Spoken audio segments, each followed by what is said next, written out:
Et si je vous disais que vous pouviez quadrupler le nombre de pixels du capteur de votre appareil photo pour 12 € par mois? Qu'est-ce que vous diriez? Que ça y est, maintenant F1.4, ça devient des titres putaclic. Et pourtant, d'une certaine manière, ce que je viens de vous dire, c'est vrai. Je vous explique ça dans cette vidéo.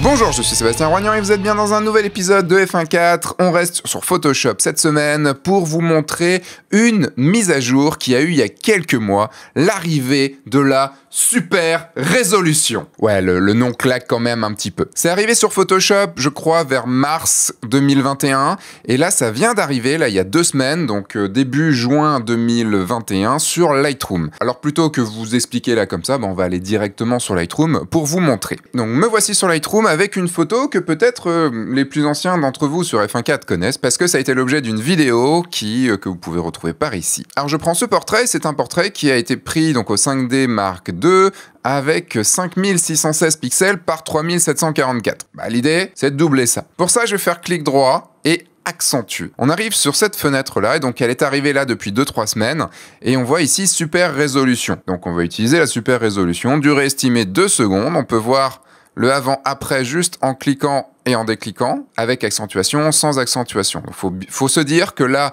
c'est sans accentuation, donc c'est le 100%, et donc là, avec accentuation, c'est une photo en 200%. Si on veut aller par là. C'est plutôt pas mal. Donc je vais accentuer. On va attendre un tout petit peu. Ça va créer un DNG. Donc là, je suis parti moi d'un JPEG pour que ce soit plus facile, pour qu'il n'y ait pas d'emmerde plus que ça. Évidemment, si vous partez d'un RAW, ce sera encore meilleur. Ça va demander à votre ordinateur pas mal de calculs. Bon, là, il estimait 2 secondes. On voit qu'on est quand même un petit peu plus de 2 secondes. Et on arrive maintenant à la photo ici, donc qui est dans une pile normalement. Voilà, les deux ont été empilés. On a ici le JPEG en HD et on a ici un DNG qui a été multiplié donc par 2. Et si je regarde, on a 11 232 pixels par 7488, c'est déjà pas mal. Et on a la version normale qui était en 5616 par 3744. Pour voir la différence, on va juste mettre le mode comparaison en appuyant sur C ou en cliquant par ici. À droite, j'ai ma photo originale et à gauche, j'ai ma photo qui a été donc accentuée avec les super résolutions. Je vais déloquer ici le cadenas, je vais passer sur ma photo accentuée et je la remets à 100%. Comme ça, on a quelque chose d'à peu près plutôt bon. Donc si je bouge, là, on voit que la photo de gauche qui a été accentuée semble quand même avoir plus de détails que la photo de droite. Donc d'un côté, ça rajoute du détail quand même. Là, je viens de vous montrer comment c'est fait sur Lightroom. Maintenant, on va voir sur Photoshop. Il faut bien dire que sur Photoshop, ce n'est pas un filtre. Je ne vais pas pouvoir aller le trouver ici dans Filtre accentué. Alors, il y a un filtre qui s'appelle Accentuation, mais c'est pas du tout ça. Il va falloir passer par le module Camera Raw, mais pas non plus par le filtre Camera Raw. Parce que si vous passez ici par le filtre Camera Raw, ça va pas marcher. Et je vais passer dans Bridge. Donc je fais parcourir dans Bridge et je vais aller chercher ma photo ici qui est en HD. Je vais faire clic droit et je vais l'ouvrir dans Camera Raw. Donc ça va me lancer le module Camera Raw pour Photoshop.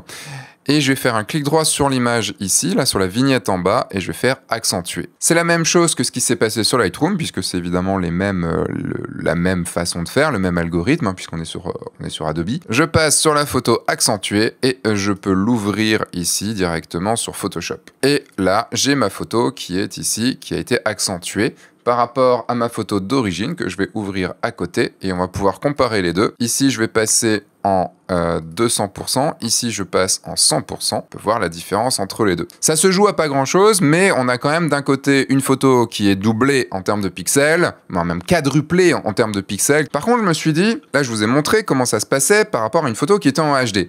Et si on partait d'une photo qui était de base pourrie en termes de pixels, genre un 500 pixels de large. Donc, ce que je vais faire, je vais réduire, j'enlève l'accentuation et je vais prendre cette photo-là et je vais tout simplement la réduire à 500 pixels, 500 par 333. Je l'enregistre, je vais maintenant procéder à la super accentuation à partir de ce fichier-là et on va voir ce que ça donne. Je repasse ici sur Bridge et j'ai ici mon 500 pixels.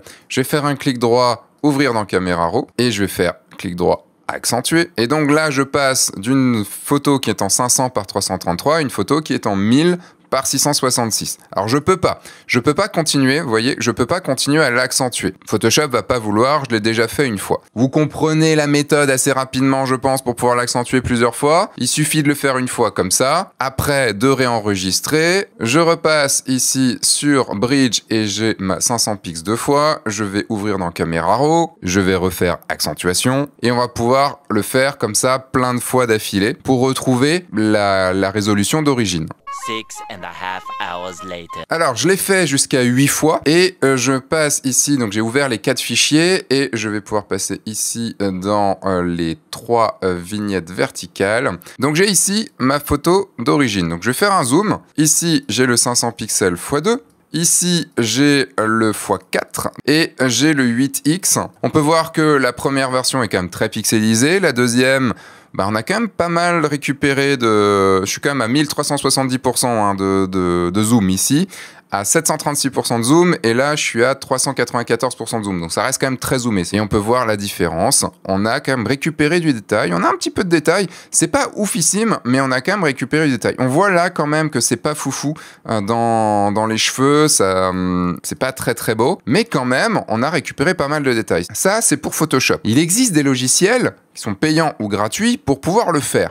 J'ai cherché un petit peu et j'ai trouvé un logiciel qui s'appelle Gigapixel. Alors non, je précise, cet épisode n'est pas du tout sponsorisé, que ce soit par Adobe ou tous les autres logiciels que je vais pouvoir vous montrer. Là, je voulais juste vous parler de l'agrandissement et comparer, parce que c'est bien beau, oui, c'est une nouveauté de Lightroom, c'est une nouveauté de Photoshop. Ok, mais comment ça se passe chez les autres? Donc je vais reprendre ma photo à 500 pixels. Alors j'ai pas acheté ce logiciel là, donc il y aura un watermark un petit peu pas cool quoi. Donc là je vais la passer en 2x, on voit qu'on a le 4x et qu'on a le 6x également. On va voir le 2x, ce que ça donne. Je vais pas aller plus loin dans les réglages, je fais juste un 2x standard, je vais supprimer un tout petit peu le bruit, enlever un tout petit peu le blur, donc le flou, et puis voilà, et je fais save. Je sauve et on voit que ça va quand même là assez vite, mais c'est normal, la photo était petite à la base. J'ai fait la version 2x, 4x et 6x, on va aller sur Photoshop pour comparer tout ça, comparer toutes ces images. Alors voilà ce que ça donne avec Gigapixel. Donc j'ai la photo d'origine à 500 pixels, la x2 ici. Alors forcément on voit le watermark dessus, le watermark oui. Merci Maxime. Le 4x ici et le 6x là. Ce qui est plutôt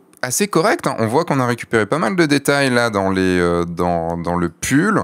On a limite un peu de grain sur la peau. L'idée maintenant serait de comparer avec ce qu'on a sur Photoshop. Donc là à gauche j'ai le Photoshop et à droite j'ai le Gigapixel. Est-ce qu'il y a une différence entre les deux sur le 2x? Pour ma part je trouve que ça reste assez semblable. On va voir maintenant avec le 4x. Et là quand même il y a une réelle différence. C'est beaucoup plus fin sur Gigapixel que sur Photoshop. Je vais comparer un 8x avec un 6x.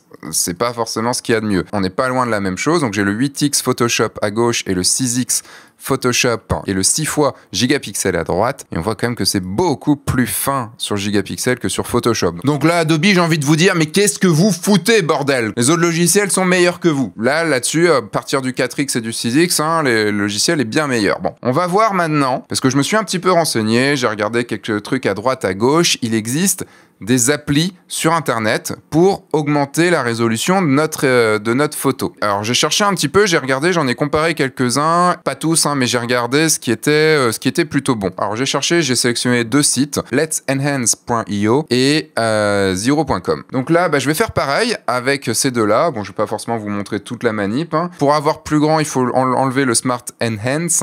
Donc bon, on va juste gérer comme ça pour l'instant, puis il me reste plus qu'un crédit puisque le reste est payant, donc je faire en gratuit, il faut que je crée un nouveau compte. Je fais Start, Processing, et vous voyez que ça va aller quand même assez rapidement, et là je vais récupérer le JPEG. Donc là, forcément, on récupère qu'un JPEG. Je vous ai dit que ça allait rapidement, mais en fait, c'est pas vrai. 6.5 hours later. C'est quoi la différence avec les autres? Alors, je pense que les autres doivent utiliser quand même un peu d'intelligence artificielle, mais là, c'est clairement des sites qui utilisent de l'intelligence artificielle. Donc ça peut modifier quand même l'image. Et sans attendre que ça se termine, je vous propose de regarder les résultats puisque j'ai tout fait avant. Là, on est sur une comparaison des 3 tests en x2 sur le 500 pixels. Là, c'est la version Photoshop, Adobe. Là, c'est la version Gigapixel. Et là, c'est la version du logiciel fait sur Internet. Je pense qu'il n'y a pas photo. La version faite sur Internet, elle est juste ouf. comparé aux autres. Là, vraiment, j'arrive pas trop à comprendre comment une appli sur Internet peut juste rivaliser avec Photoshop. Là, forcément, Photoshop me déçoit quand même un petit peu beaucoup. Je vais passer sur du 4X, on va voir s'il y a une différence. Donc là, je suis sur le 4X. Et là, sur le 4X, ça commence à être un petit peu différent entre les deux, entre Gigapixel et Photoshop. Photoshop est meilleur sur ici sur le vêtement. Gigapixel est meilleur sur le visage. Là, on voit quand même qu'on a récupéré du détail. Alors, l'appli sur Internet a été cherchée dans plein de photos pour essayer de remodeler notre photo d'origine. Mais on voit que c'est quand même plutôt pas mal du tout. C'est un peu flou, un peu tout ça, mais rappelez-vous qu'on part quand même d'une version de 500 pixels. Hein. On part de ça, à la base, quand même. Là-dessus, je suis un peu quand même vachement déçu par Photoshop, faut le dire. Et là, vous allez me dire, oui Seb, c'est bien beau, mais là, tu as été sur des 500 pixels. Si on partait vraiment, comme tu as fait au tout début, sur la version HD, ça donne quoi? J'ai fait pareil, j'ai fait des tests, et j'ai donc à gauche Photoshop, au milieu Gigapixel, et à droite Let's Enhance. .io. Donc là, c'est juste un x2 sur le HD. Donc on est passé aux 11 000 pixels. Et bien sur Photoshop, c'est plutôt pas mal, ça marche plutôt bien, on est encore net et tout. Je trouve ça beaucoup plus net sur Gigapixel, donc ça marche beaucoup mieux sur Gigapixel. Par contre là, on le voit sur Let's Enhance, on voit que là par contre c'est tout pourri. Là, il n'y a plus du tout de détails.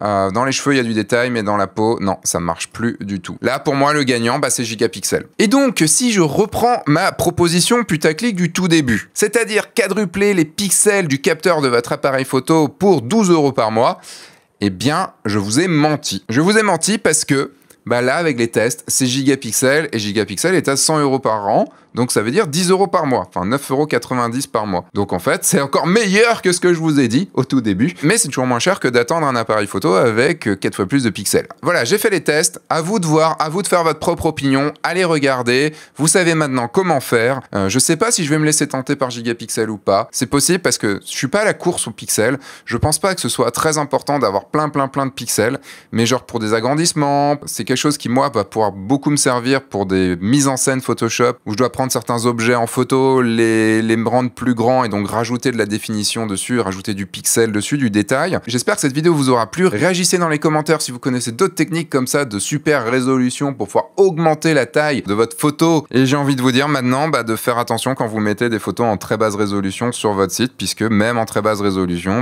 maintenant on va pouvoir les imprimer facilement. Je vous fais des bisous, je vous dis à dans 2 semaines pour un nouvel épisode sur F1.4. Entre temps, sortez, faites des photos et surtout, amusez-vous. Allez, au revoir.